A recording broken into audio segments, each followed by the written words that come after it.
Information in this podcast is of general nature only. It does not take into account your personal needs or objectives.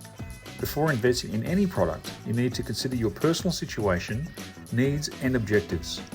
Always seek professional advice for your particular circumstances and needs prior to investing. But it just depends. It's again, everyone needs to, I guess, understand the SIL side of it as well in the SIL space. So in the SIL space, we're still responsible for the rent. So we still have a balance. We've got to get with the price. Tricky rope to walk. Loss. Yeah. Oh, I was just going to touch on that, is that what we're trying to get out there for those SIL providers that perhaps aren't as experienced and haven't seen that sort of light at the end of the tunnel. And this stems from conversations you and I would have had, 7-8 years ago, is that the SIL profit margin is shrinking. And it seems to have been shrinking every year for a while now. And I remember us having really in-depth discussions about the margin that you're able to make is really slim. So you really need to make that household work. And you need to assess it, really at depth before accepting somebody in. Otherwise, your SIL provider is going to go under, which just wouldn't help anybody. So understanding and seeing that link for the industry out there as a whole, that SIL houses really have a lot of financial pressure on SIL providers because you're responsible for paying that rent even when there's a vacancy. And so when you've got a SIL household where perhaps there's even one person in that household that all want to live together that would be eligible for SDA, let's unpack that in an SDA household where that rental component and responsibility is taken off the SIL provider, so it's no longer a financial burden or risk. Where the tenants are being provided a household that's more accessible and usually allows them to be more independent and safe in the household, and provides a good housing solution, and then frees that house up for participants that perhaps might not have those mobility challenges or SDA opportunity. So it's sort of like a full circle housing industry solution, and we're sort of feeling a bit frustrated sometimes that SIL providers haven't quite seen that, maybe because they're too busy, trying to keep their head above water. And we really do feel that, sometimes we feel the same way, like, oh, we're so busy trying to keep everything floating and making sure everyone's happy, and the industry's getting our feedback as much as possible to push everything forward, that we don't creatively look at the situation and go, okay, what can we do here and how can we all work? And there's always extra and brand new boxes to tick. One thing we know about government is they love governing. They will always think about ways to add extra layers of compliance to ensure safety and care or whatever. But at the coalface, it looks like more boxes to tick. I mean, so Stephen, what would your advice be to us? I mean, you're there. You've got a pretty big Queensland presence. You're in most places in Queensland. You're clearly more open to creative ideas than other people we've spoken to. So, and here we are. We're saying we really want to engage with SILs to solve some accommodation problems. What would you say to us? Look, maybe it's an education piece. Like with SDA, for example, maybe it's an education piece when you're engaging with a SIL provider going into a new property with the, and making sure that, like, I know you've got to fill your vacancies in the houses, but maybe also, seeing whether that provider, not now, but maybe after they haven't been, down the track, that part of it is they're open to a collaboration, because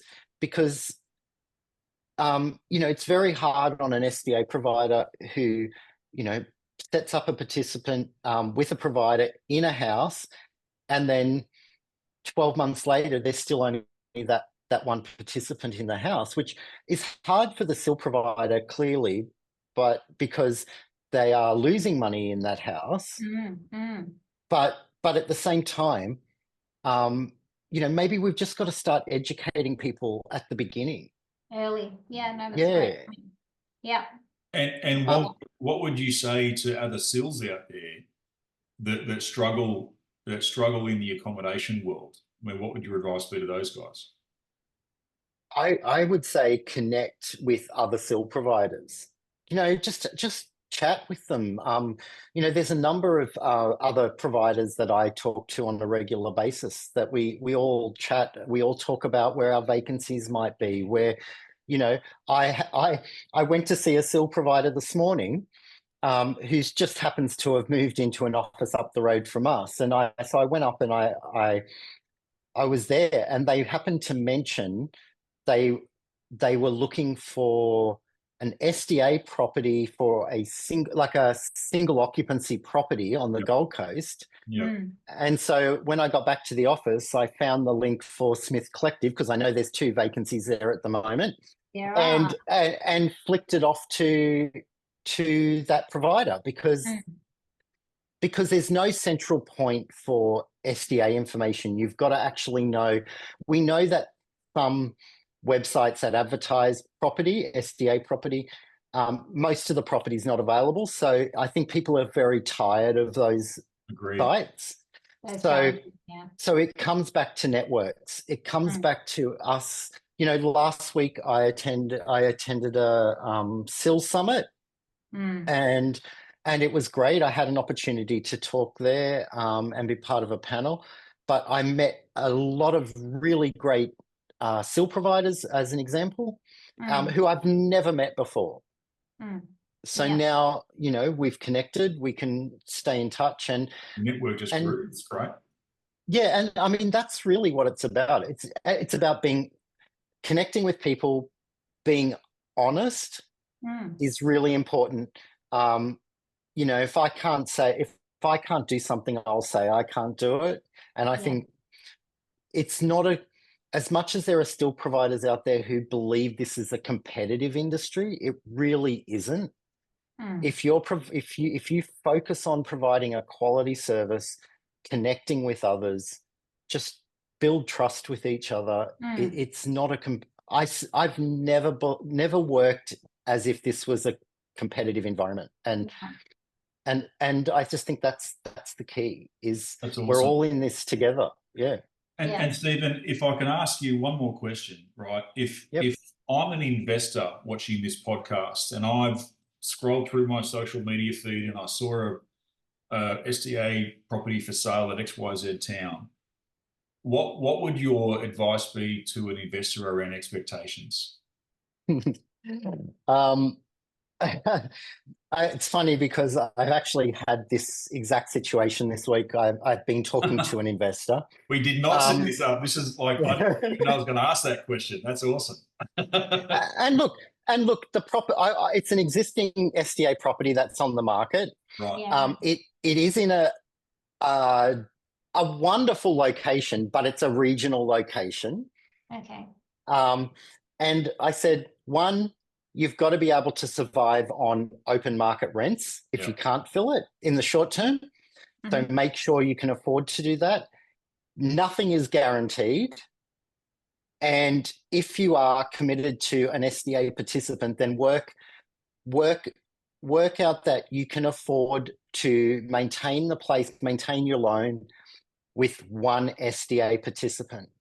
Yeah. It's not likely that forever it'll be one SDA participant, but if it's a house and you can survive on that one SDA participant as your primary source of income, then it's a good investment. Awesome. Okay, so I just want to highlight that, because this is something, one of the things I'm really interested in, mate, is having investors come into this space with eyes wide open, so we can continue to have people build these homes. One of the problems we're seeing right now are banks clamping down on borrowing rules and net worth rules. So it's going to be, right now, it's already harder to get finance for SDA than it was 12 months ago. So if you're an investor, can you purchase the property you're looking to purchase and survive on market rent? Go to realestate.com.au, search 3-bedroom house in that suburb, $400 a week. Can you survive on that rent for 12 months if you have to? Yep.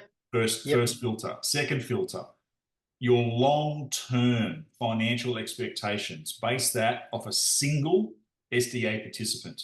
1. If you've been sold 3, take 2 off. Work on a long-term forecast of a single SDA participant after maybe a year.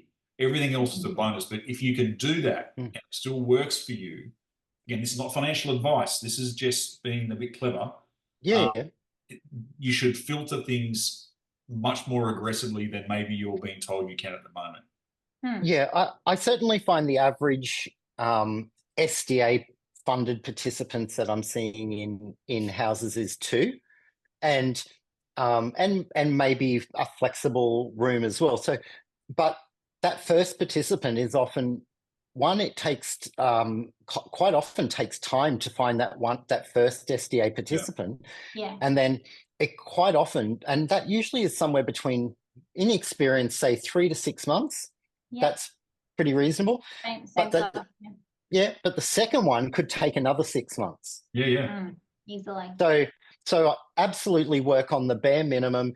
I think it is very, look, personally, from all the investors I've seen, it's much more suited, and I don't want to turn people off. It's much more suited to institutional investment and portfolio investment. But if you're going to invest in it, it's great. And I've talked to an investor a while ago who was building it now as a future retirement home for themselves. Oh, wow. Yes.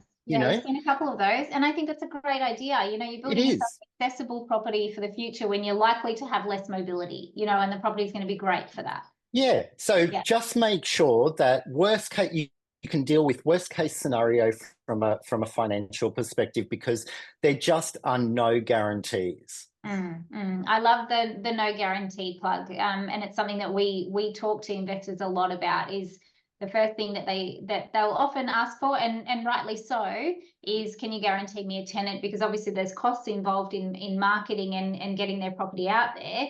And unfortunately, we have the same guideline, is that, look, there's no guarantees. It really does come down to market demand, and that's something that we can't control. But we can do our best to proactively get your property in front of the people that are looking. So the no guarantee advice is really great. I'm so pleased to hear others in the industry saying the same things, because I think the more realistic and the more honest, like you said, and the more authentic we are about what our experience is to give that feedback back to the investment industry, the better product and the better long-term industry we're going to have, and the more housing solutions that we'll all have together. So it is really great advice. And the other thing I said to the investor this week was you've got to remember that at the moment, and it's not in every case, but we're seeing participants applying for home and living, and we're seeing up to 12-month wait for that home and living application to be processed. So you've got, maybe that, because home and living applications are taking so long now, there's also less people that probably need the accommodation that are out there, because it's coming through, the delays are getting worse and worse. There are some, but I think earlier this year particularly, I saw a little bit of a slowdown in people with SDA funding. So just be mindful. That's interesting feedback, and I think I hear that bubble of feedback a lot.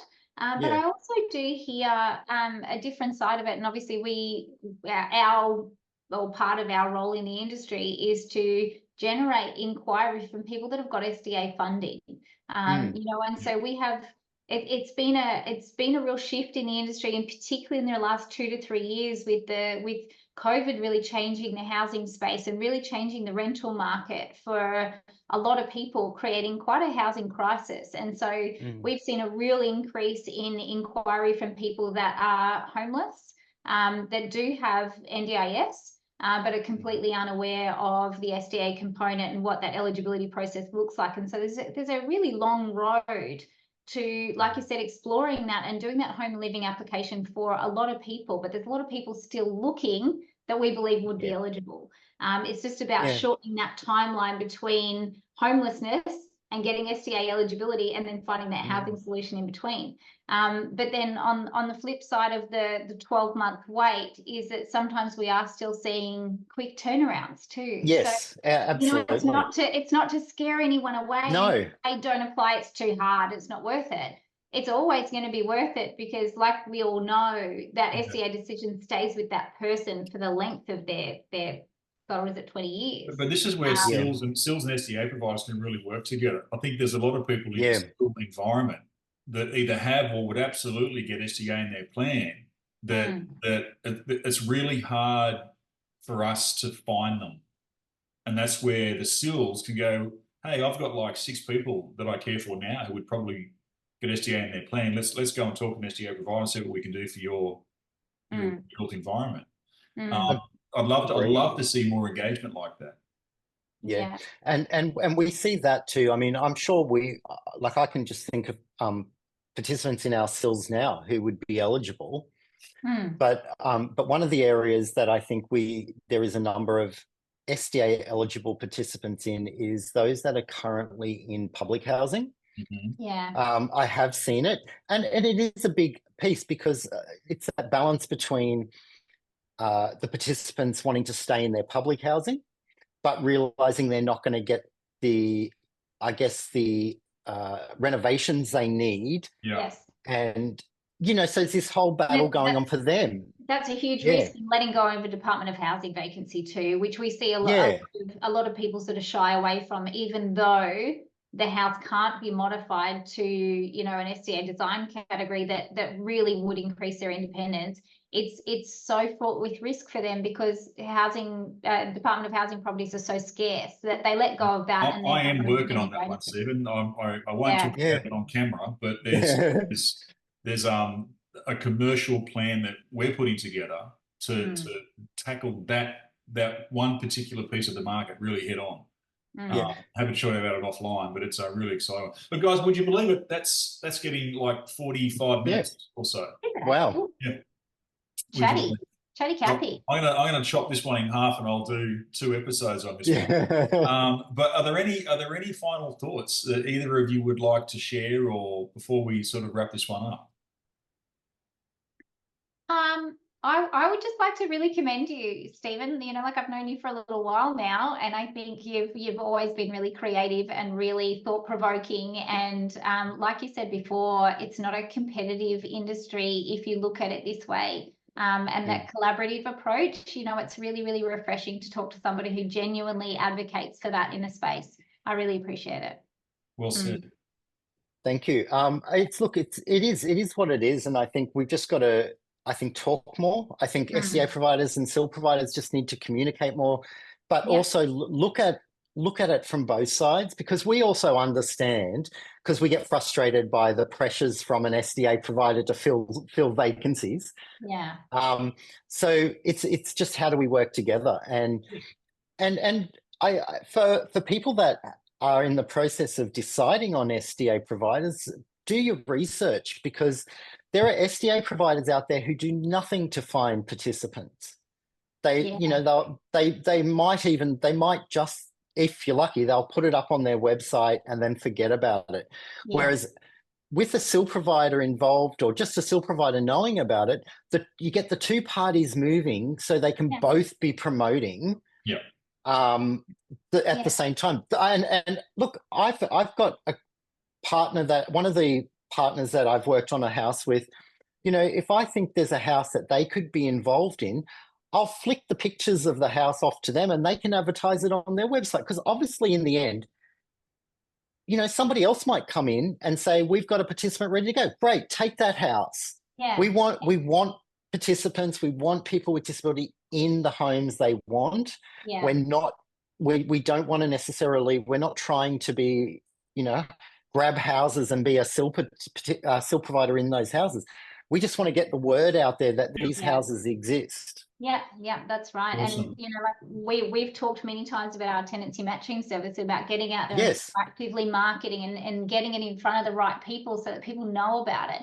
And by working with support providers like yourselves, it just extrapolates that out even further. So it is just such a good collaboration, and I so appreciate the way that you're bringing that to the market, and look forward to working together on many more, actually.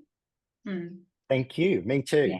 Stephen, thank you for joining us today. Lauren, thank you. We'll Thanks, pull it there, and we'll talk next time.